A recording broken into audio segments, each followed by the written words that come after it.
그리스도인이 맞습니까?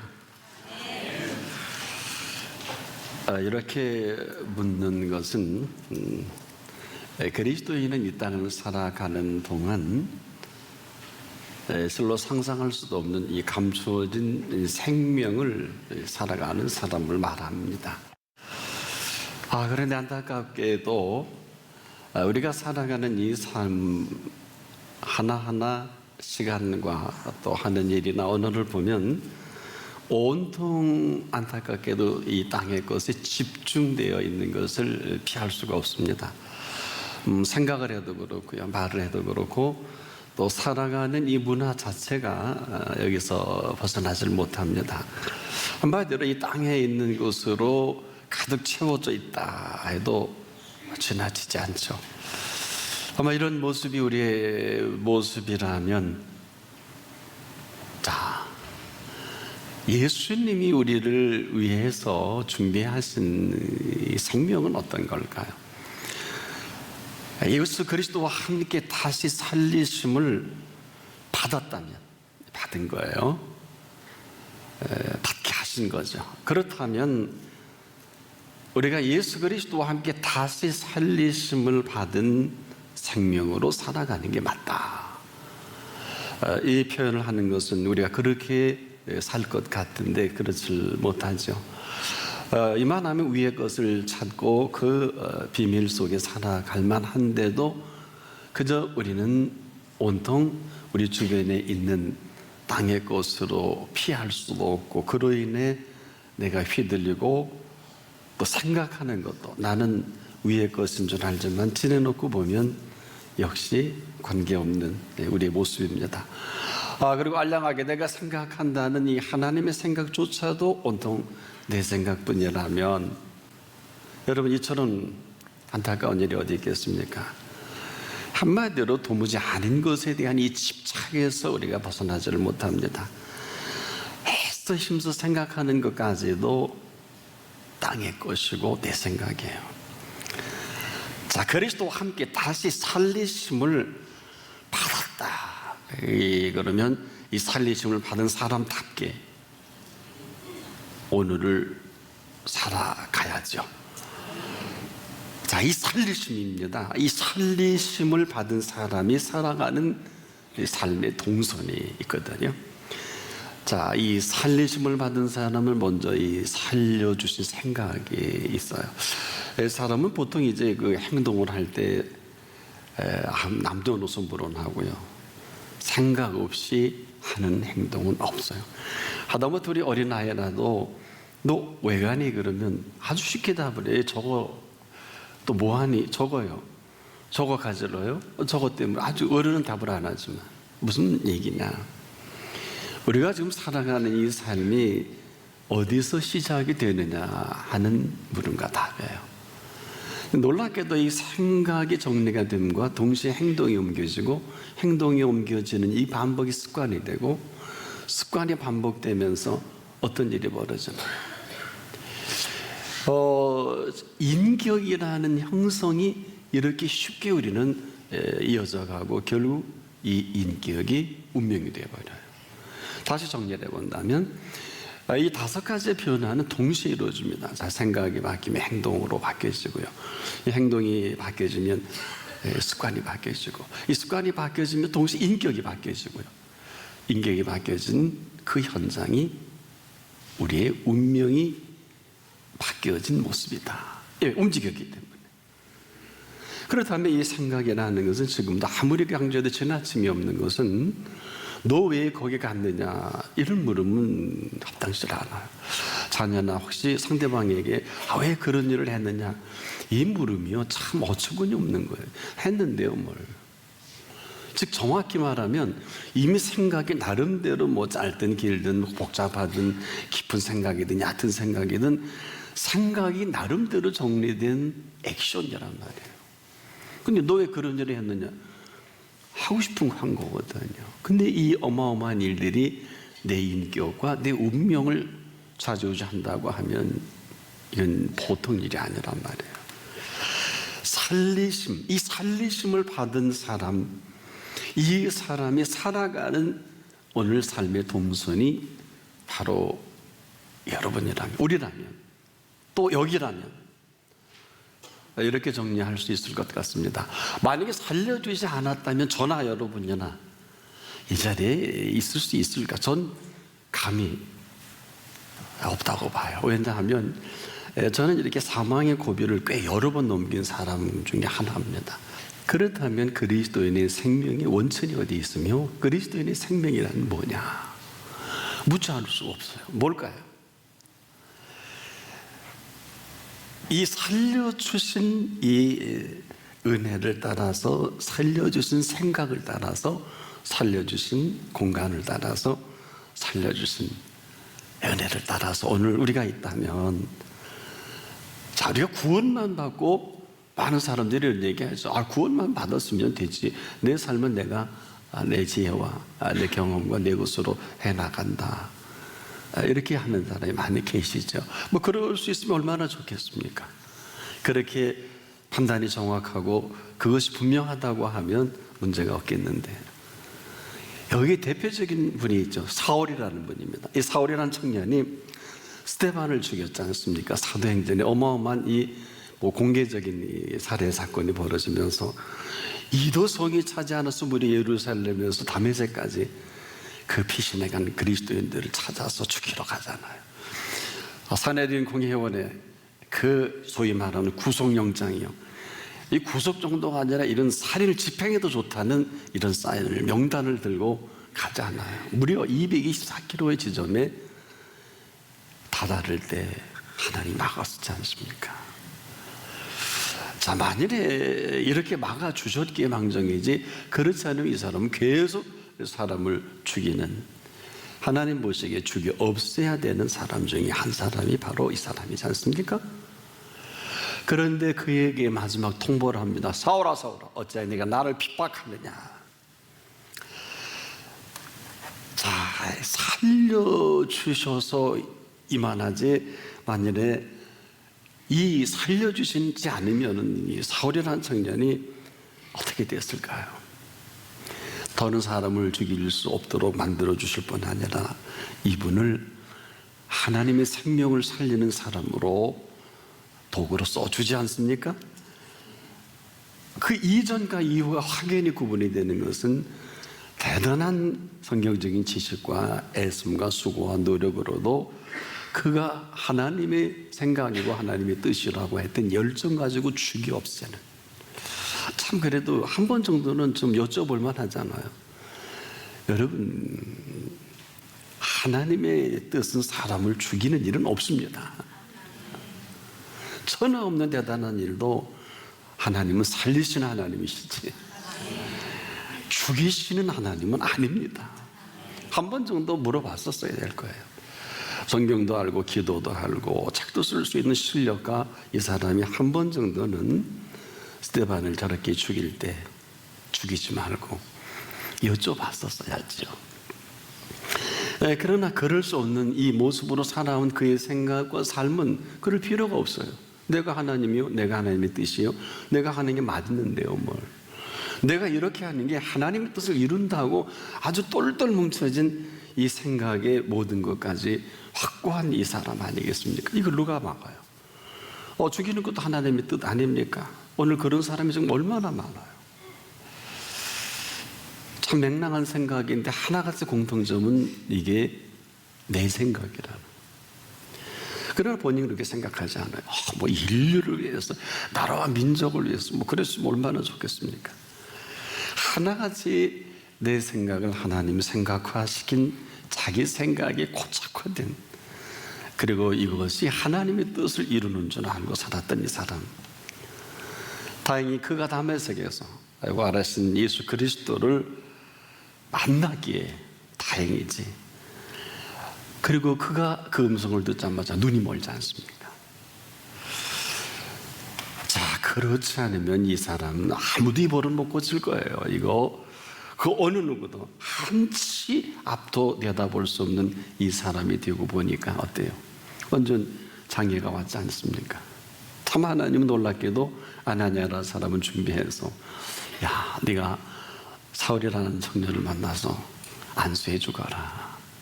그리고 눈이 열어지면서 그에게 또 세례까지 주게 하시는 아주 놀라운 이러한 삶이 뭘까요? 그리고 예수 그리스도의 포로가 되잖아요. 포로. 근데 이 포로라는 이 표현을 바울은 참 대단히 이 빌립보 교회에 표현할 때 제가 참 좋아하는 표현 중에 하나예요. 잡힌바된 그것을 잡으려고 쫓아가노라. 잡힌바된 그것을 잡으려고 쫓아간다. 굉장히 행복한 사람이거든요. 잡힌바된 것은 포로라면 이것도 몰랐다가 이 비밀을 알고 나니까 나를 마음대로 잡아 마음대로 포로로 만드시고 나를 마음대로 써주십시오. 내가 잡힌바된 것을 잡으려고 쫓아간다. 멋있는 사람이에요. 포로가 되더라도 예수님의 포로 되는 건 행운입니다. 우린 지금도 잘 알지 못해도 여기에 지금 머뭇거리고 있는 우리의 모습이 아마 하나님의 안타까움이 아닐까.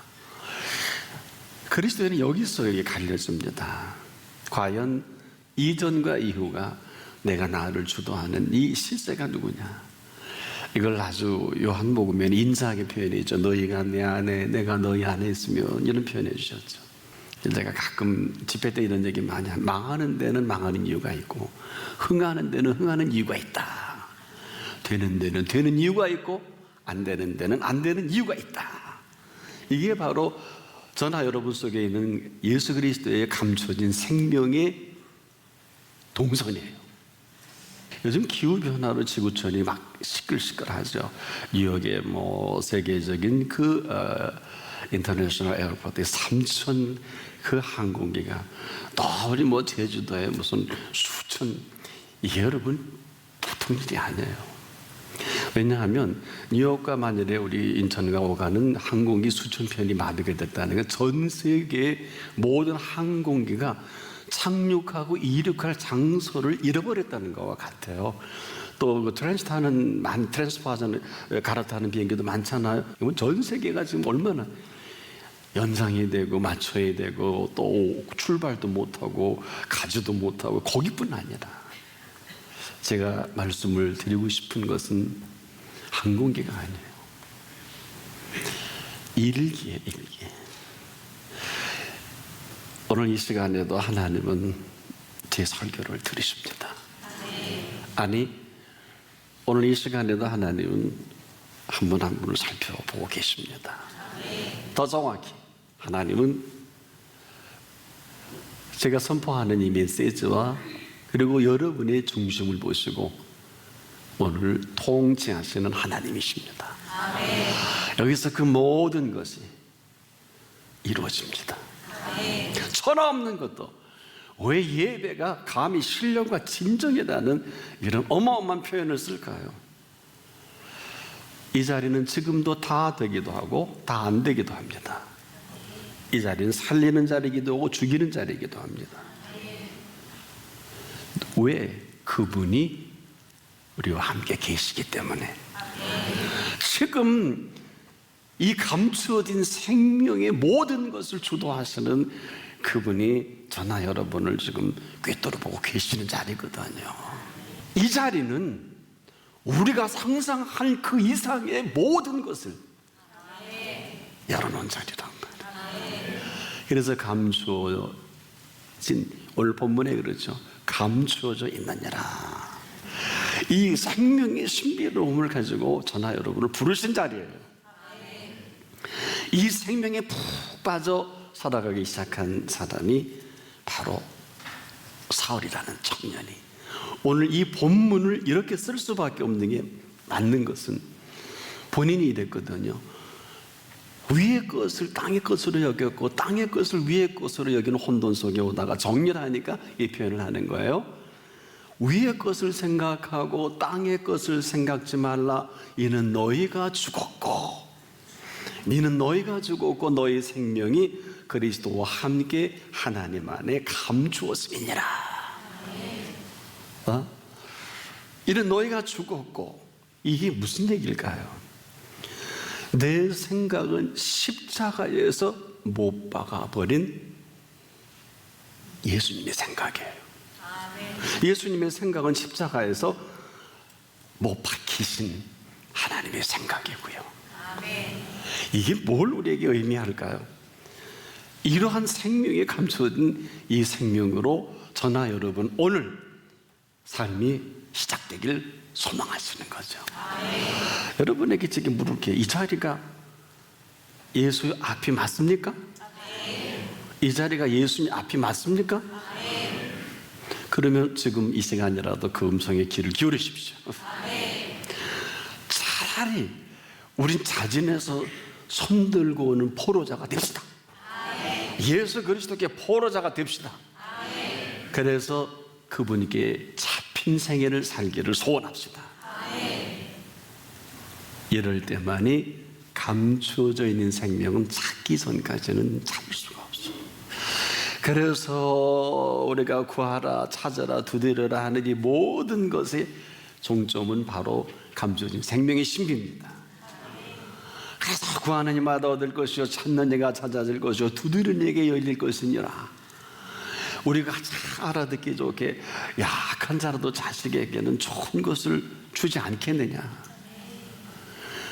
기가 막힌 얘기예요. 악한 자를 예수님이 왜 비교합니까?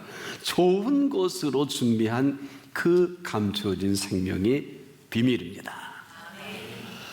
근데 이 모든 것에 어느 정도의 힘과 능력이 있을까? 이 바울이 고백한 이 기가 막힌 경험이 있죠. 바울은 이렇게 다메섹 이후로 약 한 3년 동안 아라비아로 홀로의 시간을 가져요. 거기서 깊은 만남에 대한 3년의 기간 이후에 사도행전이 계속되거든요. 그래서 그는 예수를 만나고도 자기 생각은 안 버렸어요. 이렇게 엄청난 은총을 경험하고도 그래서 내가 생각하는 이 모든 하나님의 뜻을 내가 이루어보겠다. 열심히 신앙생활을 했는데 곤고한 거예요. 예수를 믿고 하나님 믿고 열심히 달려온 거야. 이걸 지켜야 되고 저것도 하면 안 되고 율법을 지켜서 내가 스스로 의로워지려고 하는 이 애씀과 수고가 벽에 부딪히는 거예요. 너무 힘든 거예요. 가지 말라면 더 하고 싶고 하지 말라면 더 하고 싶고 견디다 못해 쓰러질 때 이제 곤고한 나를 아무도 건져낼 사람이 없는 것을 보고 나서 이 사망의 몸에서 누가 나를 건져내랴. 그러고 나서 그는 로마서 7장 25절에 내가 예수 그리스도를 믿는 믿음으로 말미암아 하나님께 감사하노니, 이 감사는 저가 여러분이 감사하는 일반 감사가 아니라 이 사망에서 건져내는 어마어마한 하나님의 손길입니다. 여기에 믿음으로 말미암아, 믿음으로 사는 게 아니라 믿음으로 말미암아 사는 이 생명의 신비를 바울은 이렇게 정리합니다. 이는 그리스도 예수 안에 있는 생명의 성령의 법이, 그리스도 예수 안에 있는 생명의 성령의 법이 저와 여러분 속에 있는 죄와 사망의 법에서 해방하였음이니라. 정리입니다. 감춰진 생명의 신비는 감춰진 생명의 신비가 아니라 바로 생명의 성령의 법입니다.